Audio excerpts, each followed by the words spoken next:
బంగారం రేట్లు ఎట్లా పెరుగుతున్నాయో చూస్తుండ్రు కదా. బంగారం కొనుడే బంగారం అయింది పబ్లిక్. మేలిమి బంగారమే కాదుల్లో రైతులు పండించే ఎర్ర బంగారాన్ని కూడా అట్లనే పెరుగుతుంది విలువ.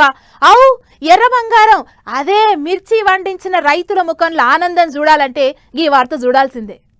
రైట్, రైతుల కండ్లలో సంబరంగానే వస్తుంది. వరంగల్ ఏనుమావుల మార్కెట్ కు పోయి చూస్తే అవు మరి ఎర్ర బంగారం పండించిన రైతులకు సంబరం చిన్నగా లేదు పో. బంగారం పెరిగినట్టే పెరిగి వరంగల్ ఏనుమావుల మార్కెట్ లో కొత్త రికార్డు కొట్టింది. మిర్చి కింటాకు 37,000 మీదనే పలుకుతుంది. మరి మొన్న ఎల్లో మిర్చి ఇలా ఎర్ర మిర్చి పోయినేడు ఎకరాలు పండిస్తే ఖరీదు లేకుండా అయిందని ఈ ఏడు రైతులు మిరప తోట లేసుడే బంద్ పెట్టారు. మోక చూసి కాకబెట్టినట్టు పంట తగ్గింది, రేటు పెరిగింది. ఎర్రగా పండిన రంగులుండేటి మిరపకాయ అంతర్జాతీయ మార్కెట్ లో డిమాండ్ పెరుగుతోని మన తాన కూడా రేట్లు పెరిగినాయి అనేది అధికారులు అంటున్న మాట. మార్కెట్ లో పంట తక్కువైంది, డిమాండ్ పెరిగింది.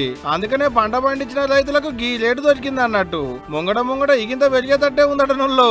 అంటే మిర్చి ఎంత ఘాటుకుందో దాని ఖరీదు కూడా అంతే ఘాటుకుంది అన్నట్టు.